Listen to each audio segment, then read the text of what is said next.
Ever catch yourself noticing how American culture seems to be everywhere? Like, even when you're traveling. True. Today, we're going to dive into that, looking at how amusement parks and advertising help spread American culture globally, Yeah. and how those ideas landed in new contexts. Yeah. It's kind of like a cultural boomerang. Right. Tossing out these ideas and seeing how they come back changed. Exactly. So our guides for this deep dive are American Empire and Cultural Imperialism by Rob Crows Okay. and Amusement Parks for the World by Arwen Mohan. Interesting. Crows focuses on how Europeans reacted to American culture, especially in advertising, while Mohan digs into those early amusement parks. Okay. I see. So let's rewind the clock to the early 1900s. Okay. Cities are booming, industries are changing everything, and people are looking for new ways to spend their free time. Right. And this is where amusement parks come in. Unlike traditional fairs Yeah. tied to the agricultural calendar, amusement parks fit perfectly into the lives of city dwellers with their regular work hours Yeah. and that newfound desire for leisure. And they were often conveniently located, right? Exactly. At the end of streetcar lines. Oh, that's smart. Makes it easy to get there. Yeah. Cities like Mexico City, Osaka, and Cairo even had streetcar companies investing in those amusement parks. Wow. It was a guaranteed customer base for the parks and increased ridership for the streetcar companies. Like a win-win situation. Exactly. But it wasn't all just about fun and profit, though, was it? I mean, some saw those parks as a way to manage these growing urban populations. That's right. Think about Copenhagen's Tivoli Gardens. The founder, George Carstensen, supposedly told the King of Denmark, Okay. when the people are amused, they do not think about politics. So was this intentional on the part of American park designers? Interesting. This idea of social control, it's an interesting question. It really makes you think. Yeah. But amusement parks weren't just about control, were they? No, they were. It seems like they were also spaces where people from all walks of life could come together. Yeah, you see this in pictures from the time, like a striking one from 1913 showing Senegalese soldiers enjoying a ride Wow. at Magic City, an amusement park in southern France. Even in a colonial context. Even then, Hmm. these parks could bring people together. Just for a little bit of fun. Yeah. Okay, so we've got these parks popping up all over. Yeah. But how did they actually spread? Were people just copying American blueprints? Well, there were a few ways it happened. Sometimes it was direct imitation. My God. Entrepreneurs would visit American parks, take notes, then try to recreate the experience back home. So like Luna Park, the remix. Exactly. But what about the more complex rides? How did those get built overseas? Oh, for those, park owners would often buy plans and equipment directly from American companies. It's like ordering a roller coaster kit. Yeah, something like that. Larger projects even required American engineers to travel overseas to supervise construction and train local operators. Like a transatlantic cultural exchange program, but for thrill rides. Haha, yeah, I like that. And we can't forget about World's Fairs. Right. These fairs were basically showrooms for American amusement park technology. Think the Ferris wheel. Okay. Debuting at the 1893 Chicago World's Fair. And then sparking that global craze. Exactly. So the seeds of American amusement park culture were being planted worldwide. Yeah. What about the Great Depression? Did it have any effect? You know, it might have actually accelerated it. What? Yeah, with the American economy struggling, a lot of those rides ended up overseas. Oh, I see. Like a global game of amusement park musical chairs? Yeah. When the old audience couldn't afford the ticket price anymore. Right. They found a new audience elsewhere. Exactly. But beyond those physical spaces, how did American ideas spread? Advertising, right? Absolutely. How did they connect something as abstract as freedom to, say, a bottle of Coca-Cola? Think about the imagery they used. The American West, with its wide open spaces, became this powerful symbol of freedom. Huh? Take, for example, those tobacco posters from the 1860s. One for Washoe brand focused on vast Western landscapes and riders on horseback. I see. It even included a medallion of Columbia. The female symbol of America? Yeah, draped in the flag. It's the West as a vision of abundance and opportunity. Wow.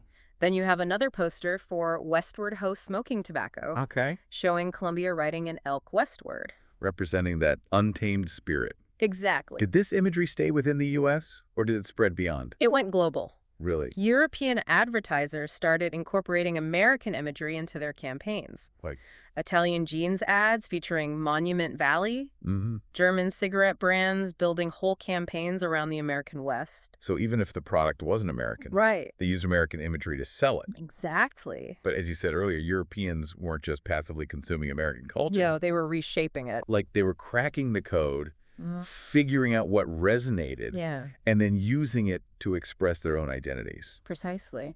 And what's interesting is that sometimes Europeans took those American cultural elements to places that American advertisers may not have. Oh, absolutely. Crows talks about how European advertising, especially in the latter half of the 20th century, started using more explicit imagery. Than their American counterparts. Yes, particularly around sexuality and social issues. Can you give me some specific examples of that? Well, there's that Italian jeans poster we mentioned. With the suggestive imagery. Yeah. Then you have a Dutch organ donor campaign that used a very intimate image of a couple to promote organ donation. Wow, that's certainly pushing the boundaries. It was. But I guess it's important to remember that Europe was going through its own social and cultural shifts, Right. challenging norms and experimenting. Exactly. Didn't a Levi's ad campaign do something similar?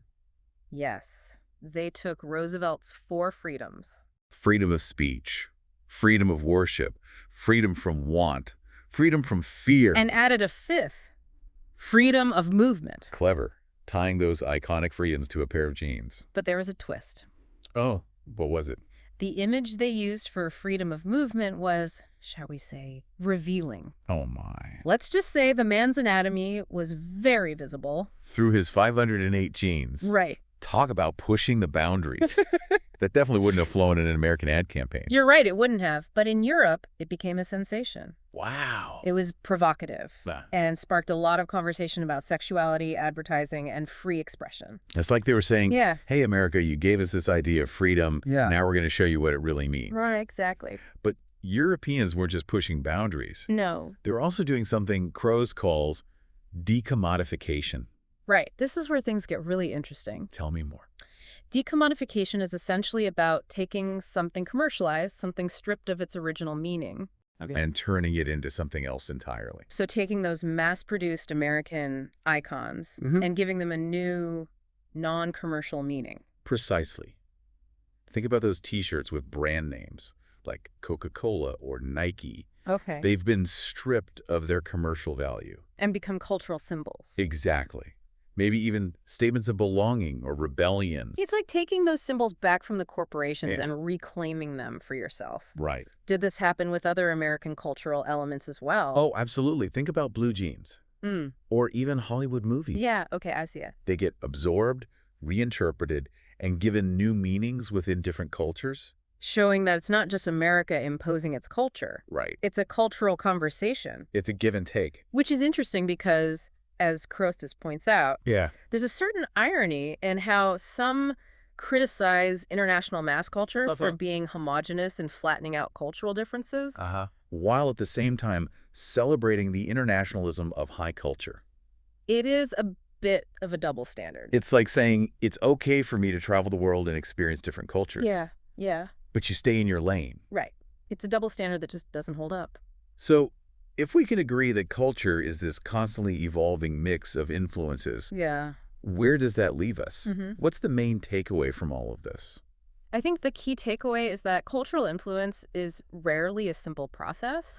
It's messy, it's unpredictable. And it often involves a lot of back and forth. Exactly. And sometimes those unexpected twists and turns can be the most interesting parts of the story. Absolutely. It's in those moments of creative tension where cultures collide and recombine that we see the true dynamism of human creativity. So we've been talking about how American culture spread through amusement parks and advertising, and how Europeans weren't just passively absorbing it. Yeah, they were remixing and reinterpreting it, pushing boundaries. Right. But where does that leave us? What does it all mean for us? Experiencing different cultures today, you know? It's like that nature versus nurture debate, but for cultures. Yeah, are we shaped by the culture we're born into? Or can other cultures fundamentally change us? I think, like most things, the answer is somewhere in between.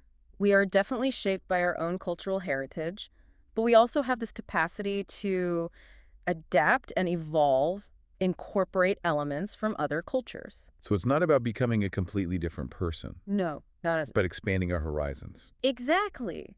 And I think that's the beauty of cultural exchange. It lets us see the world in new ways Appreciate different viewpoints. and understand that there's no one right way to be human. So what can we learn from those early examples of Europeans engaging with American culture? It seemed like they weren't afraid to take it, reshape it, and make it their own. Right, they weren't just absorbing it wholesale. They were engaging with it critically and Yeah. creatively. They took what And resonated, discarded what didn't. yeah, and ultimately used it to express their own identities. It wasn't just about individual expression either, right? No, it wasn't. They used those American ideas about freedom and individuality to challenge social norms. Think about those provocative ads. They weren't just selling products, they were sparking conversations, Exactly. Culture is never static. It's constantly evolving shaped and reshaped. by the people who interact with it. So, as we go about our day, encountering all sorts of cultural influences, Right, the music we listen to, the clothes we wear, the ideas we grapple with, what can we take away? what should we keep in mind? I think the most important thing is to be aware of those influences, to think critically, Yeah. and to decide for ourselves how we want to engage with them. So we can be passive consumers, Or we can be active participants. shaping those influences into something unique, our own. And who knows, maybe we'll even create something entirely new, something that pushes the boundaries. That's the beauty of cultural exchange. It's a never-ending process of discovery, creativity, and transformation.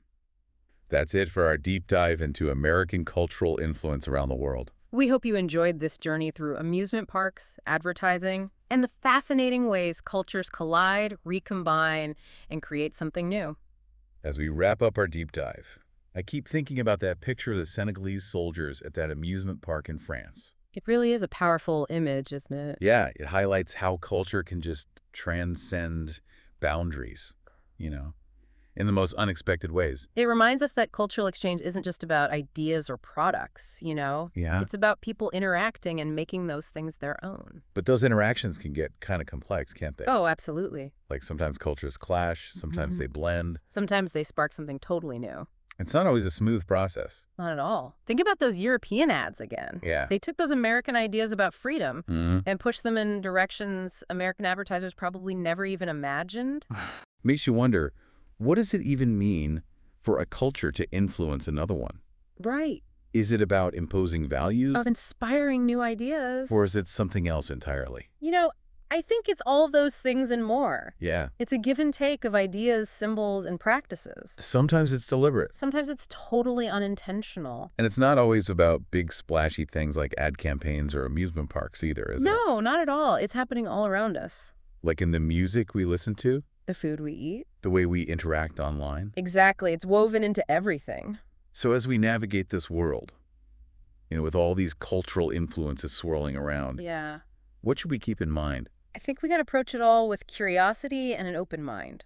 Be open to new experiences, See the world through different lenses. maybe even challenge our own assumptions a bit, right? Yours. The more we see other cultures, the more we realize there isn't just one right way. Yeah. There are so many perspectives, so many ways of being, and that diversity is something to celebrate. Not to be afraid of. Exactly. So to everyone listening, keep exploring, keep questioning, keep those cultural conversations going. You might just surprise yourself. Yeah, with what you discover about the world and about yourselves. And remember, culture isn't something that happens to us. Yeah. It's something we create, shape, and pass on. So be mindful of those influences. And how you influence the world, too. That's it for our deep dive into American cultural influence around the world. Hope you enjoyed it. We hope it sparks some new ideas about how cultures interact and evolve. Thanks for listening.